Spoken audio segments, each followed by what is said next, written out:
Hi folks, welcome back to the ongoing playthrough. Before we get into impulse number 3 and 4, I just wanted to talk a little bit about the error I made in the big air combat between the French and Germans in impulse number 1 in the last episode. When I calculated the air-to-air values, I reverted to the rules that had been in place for the previous 6 or 7 editions and what I had been using for the last 30 years, where you take the air-to-air value of the front fighter for each side, and then each additional fighter behind that adds +1 to the value.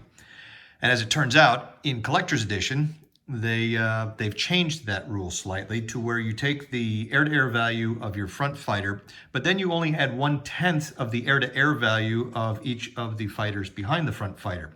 So instead of the French value being a 4 + 1 and a 5, it should have been a 4 plus 0.4 or 4.4. And on the German side, it would have been 6 for the front fighter plus 0.6, 0.5, and 0.4 for a total of 7.5. That would have given us a differential of 7.5 minus 4.4 or 3.1. So the Germans should have been on the +3 column rather than the +4, +5 column. The French, however, would have remained on the -3, -4 column. So as it turned out, I went back and looked at what would have happened with the various dice rolls, and the impact would have been minimal. Even if the French had been able to get their second bombers through, it would have only made it a 2-to-1. Would have been a +6 by including the notional. So the results ended up being the same.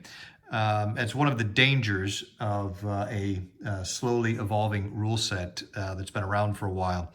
The Collector's Edition rules are probably 90 to 95% the same as what they've been in since at least final edition back in 1996. However, there are a few little tweaks and things are close enough that sometimes it's easy to kind of slip up and forget that. So I apologize for any confusion that may have caused for those of you, especially those of you new to the system without any familiarity with earlier editions.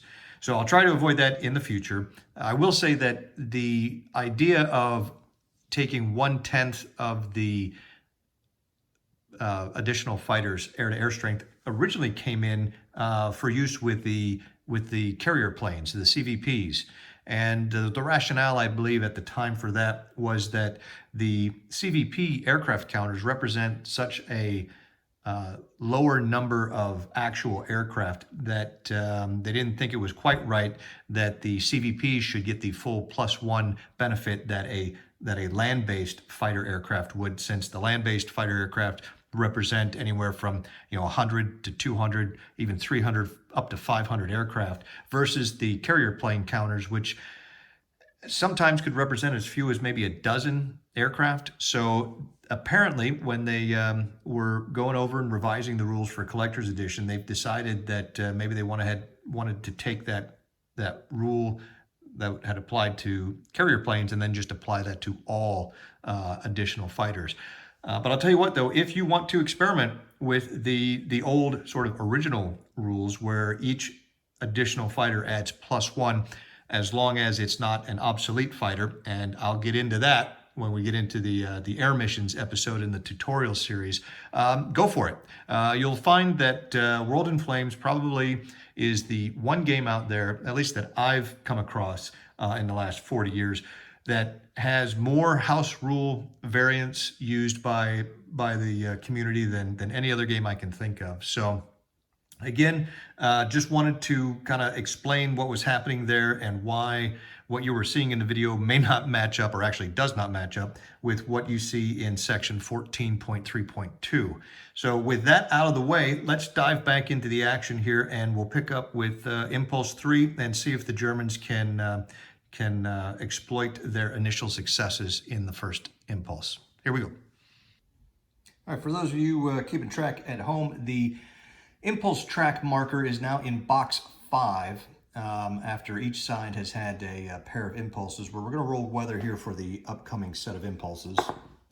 The weather is a 9. That should be fair weather everywhere. So the weather continues to hold for the Germans, they will be doing a land. The Japanese will also be doing a land and probably making an attack over in China. The Italians are still waiting to see if the Germans can grab some resources or hopefully just go ahead and take France out. So the Italians remain neutral for yet another impulse. Now, with the two major Axis powers both doing land impulses, the only naval activity was an Italian sub being sortied out into the East Med, which brings us up to the ground strike step. And the Japanese get 2 air missions in a land impulse. They are going to pay for this as they go. So first off, they have 2 ground strike missions. I think there he is. 2, 4, and he's out of range. And they'll send the Nels in. No fighter escort, seeing as the Chinese Air Force has been wiped off the map. They're going to do 2 ground strikes here against the Forest Hex, which they've got a 2 and a 1, both of which will be halved for the terrain. So it turns into 2 1s, and they'll roll first against the division and then against the corps size unit below hand. So I'll just roll them both at the same time here, looking for a 1 on either die. 5 and a 4, they missed the division. Underneath, they've got a 4 and a 4. So no effect on the ground strikes. Again, that's par for the course for the Japanese Air Force. And let's see, we'll just rebase these guys back to where they came from.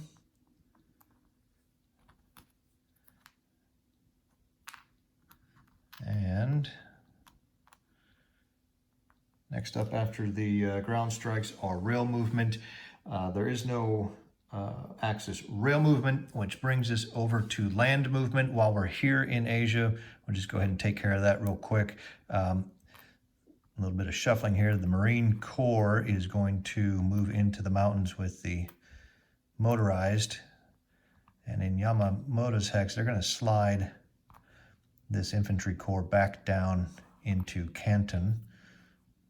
And they're going to move up the Osaka militia. And even though the units are the same value, the militia units are cheaper and they arrive faster. So it's always a good idea as the Japanese player to have a militia unit involved in any of the attacks you're making, particularly here in China, to absorb those losses, since they're cheaper and you can rebuild them much more quickly. They take half the time to arrive as a regular infantry corps. So with that done, let's go ahead and we'll take a look at what the Germans are doing over in France. All right, back in France, the Germans are spending 9 offensive points to make Rundstedt here the Blitz HQ for this impulse.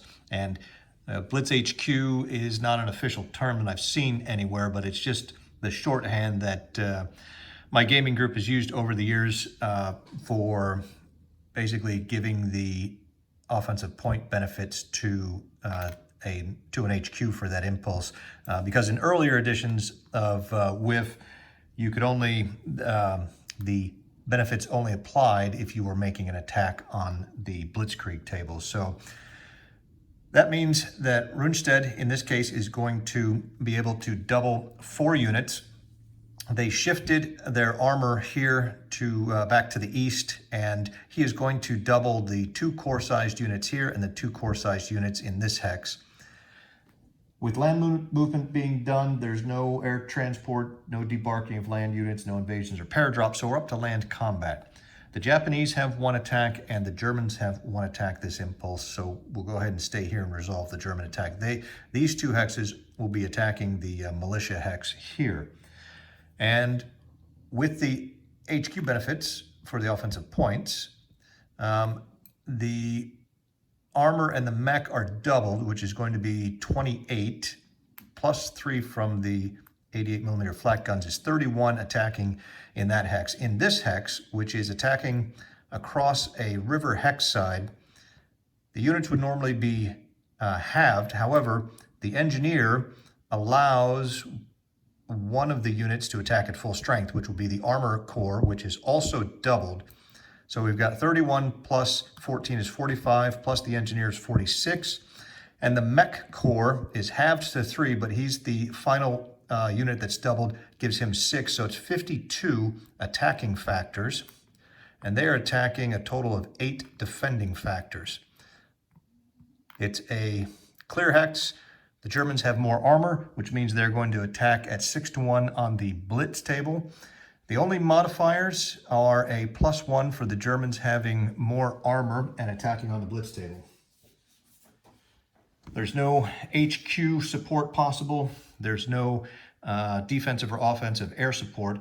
So we're looking at a final attack of a 6-1 +1. Let's see how the German attack comes off this time. Now, with the 6-1 +1, they've pretty much guaranteed taking the hex as well as not losing anything. It's just a matter of how many French they'll kill and whether they're going to stay face up. A 5 + 1 is a 6. On the 6-1 is an asterisk 2B. So a completely successful attack for the Germans. Not only do they take the hex, but the 2 means that both of these units are destroyed and they'll be going into the force pool, so they won't be showing up as reinforcements next turn. And they're able to blitz the hex. What we'll do here is we're going to have the western stack come through and then advance into the second hex. The motorized flak is able to accompany the armor unit there.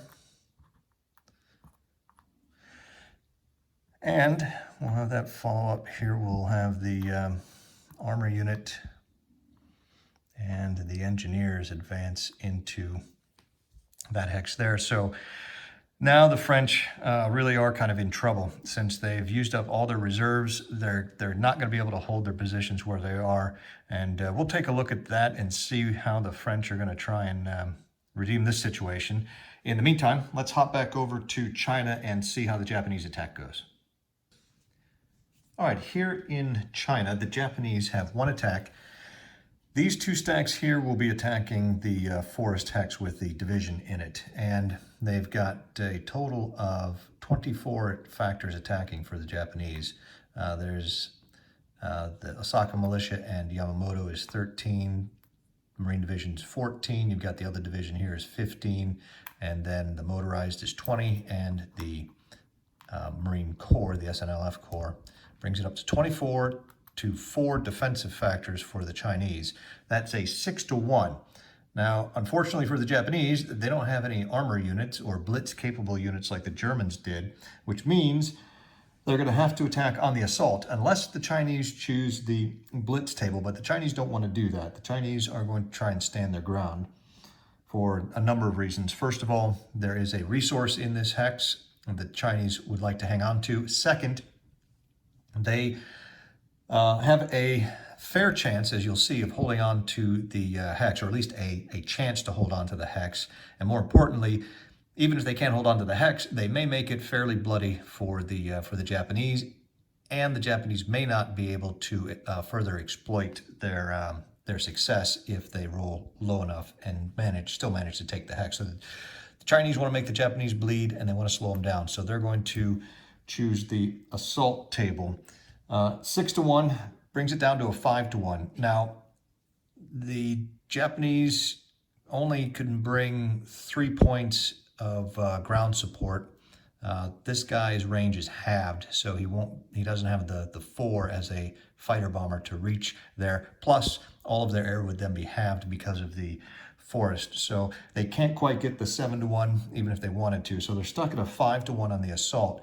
Now the decision for the Japanese is, do they commit Yamamoto with HQ support? If they do, they'll get a +1. And even if Chang tries to intervene with defensive HQ support, you would subtract his 1 from Yamamoto's 4, leaving a net of 3 divided by 4 is 0.75, which would round to 1. So they'd still get the +1 even if Chang tried to intervene. The downside of that is Yamamoto will be inverted at the end of the combat no matter what. And that means that it's going to make it difficult if the Japanese do succeed. Even if they roll very high and lose no units and have everyone else remain face up, having a face down Yamamoto here is going to inhibit them moving forward, at least for the rest of this turn. If they don't commit him, then if they roll a 1, the result on the 5-1 column is 2 attacker losses and 1 defender loss, which would be bad.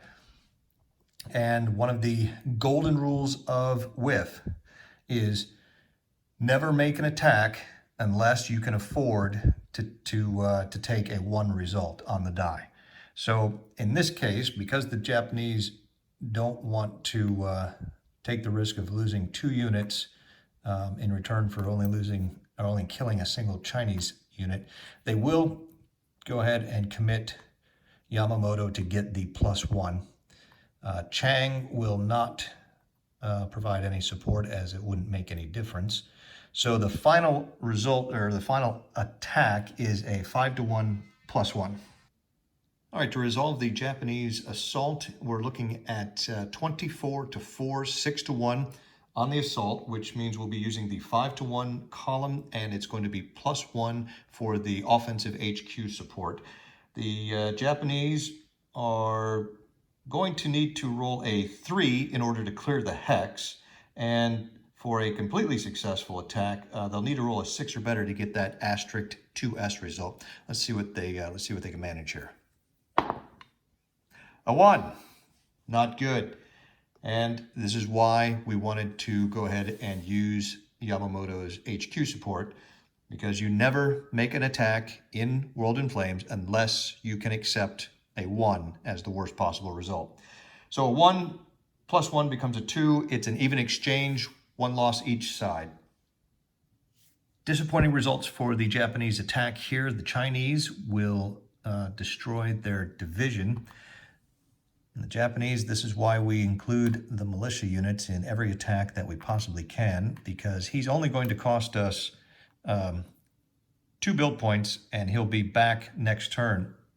So it's an inconvenience more than anything. However, all of the other Japanese units will be turned face down. So unfortunately, this is going to bring to a screeching halt any thoughts of an advance on the part of the Japanese.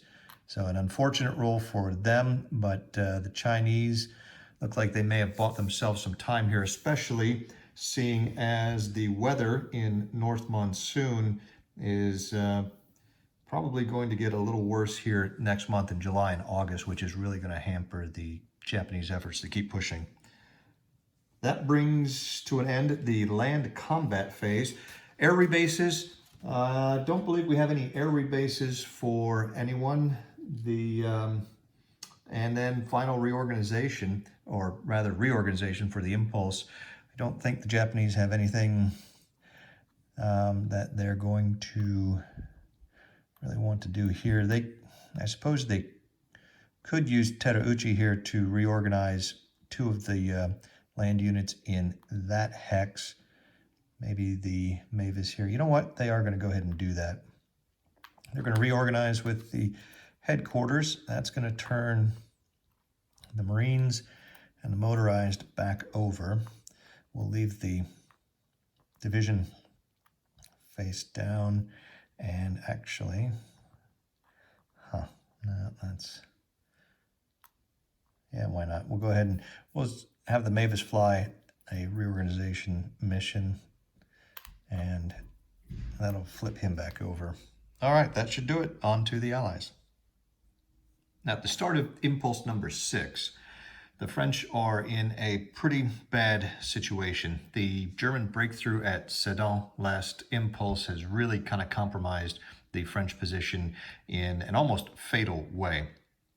And the French now have a big decision to make. They've got 2 choices. They've got a large group of units here that are being threatened with encirclement.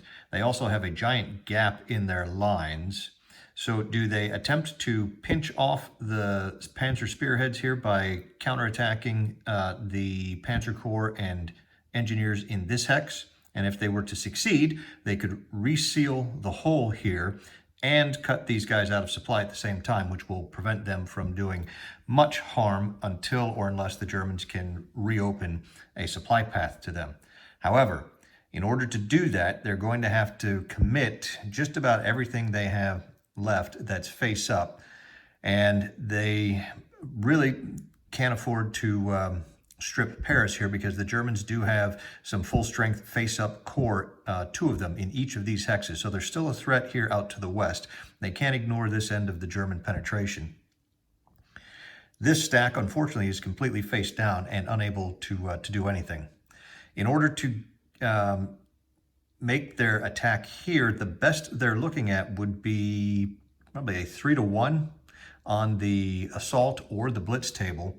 The Germans, by virtue of having an armor corps, and unless the French bring their only armor corps out of Paris over to the east, I don't even think, see, he's not even going to be able to get into position to actually attack the hex because of the zones of control projected by these guys and this stack. So the Germans are going to be getting a -1 DRM to the die roll because they'll have more armor than the attackers. So they're looking at a 3-to-1 -1 on either the Blitzkrieg or the assault table. The chances of the French keeping units face up, if the Germans choose the Blitzkrieg table, they've got a 10% chance of keeping everyone face up, and I think maybe another 10% chance of keeping half of them face up. 80% chance of everyone being turned face down. And in order to get that 3-to-1 odds, they're going to have to pull at least one of these units off of the Maginot, which will open up and give the Germans an opportunity to cross over and basically get inside the Maginot line there. Their forces in the south facing Italy, again, they don't want to give the Italians any gap to ooze across the border, so they don't have any units down there to free up. The Bordeaux militia is too far away to make any kind of an impact at this impulse. So the decision would be, do we make this very long shot attack trying to kill or at least seal off the hole here, or do we take a more conservative approach and simply try to rescue as many of our units here out in this forming pocket as we can, and just, again, play a conservative delaying game, just trying to delay the inevitable as long as they can. Now, the attack here certainly would go a lot further towards delaying the fall of Paris than if they take the conservative route and choose not to attack. However, if they attack and the attack goes poorly, which is likely, they will probably end up greatly accelerating the fall of Paris, because they will have turned down, first of all, they're going to lose potentially up to 2 units. And further, everyone who attacks will be face down, meaning that not only can they not move for the rest of the turn, but the Germans will be getting a +1 for every face down unit in each of those hexes that they attack for the remainder of this turn. So, it's an unpleasant decision. Both of them are viable. I guess it comes down to the old Dirty Harry line of whether or not you feel lucky. So it may take a few minutes. We'll kind of think this over and get back to it. We do know that as far as impulse types go, the United States and the Soviet Union will be selecting combined impulses. The Commonwealth is going to do a naval impulse, while China and France will be doing land impulses. So we'll take care of some of the naval movement for the other powers, and we'll check back in here and see what the French have decided to do regarding their kind of untenable situation. Well, after looking at the CRT and thinking about the situation, the French ultimately decided that the downsides just really outweighed the potential upsides and opted not to do the counterattack. Of course, now that does pretty much condemn the flak unit here that's face down to being destroyed here in the upcoming German impulse, as the face-up units are trying to slip back out of the pocket. The French, had the attack failed, one of the dangers was the Panzer stack right here would then be able to really kind of shoot all the way down here and take Lyon. It could overrun the aircraft here and destroy them. It could cause a lot of havoc if the attack failed. So what they're trying to do is, again, contain the Germans as much as possible. And with the zone of control exerted by the garrison in the Maginot Line here, and with the AT stack able to pull it back into the woods here. They're also exerting a zone of control, so it's going to limit the Germans from no more than 1 hex further south here. But again, at this point, the French are pretty much just trying to play for time. The Germans are going to get at least 1 more impulse, probably 2 more impulses, and if they get lucky, they'll get even more than that. If the turn can end before the Germans get more than two impulses, the French should be able to hold on to Paris this turn. The one good thing is the later you get into the turn, the Luftwaffe is pretty much spent, and the Germans still have a ways to go before they're going to be able to get a decent odds attack on Paris there. So the rest of the Allies, the Soviets just continued to redeploy some units into the defenses for the expected German attack sometime, hopefully in another year or two. The Chinese are largely just holding on to the lines they're holding. The Commonwealth did take the opportunity to cover some of their convoys, as well as send some transports out to pick up and redeploy some of their far-flung reinforcements from the Empire. So at this point, there was no land combat for the Allies. We've done the air rebases. Sadly, the French have no way to reorganize any of their units, and that's going to bring us up to the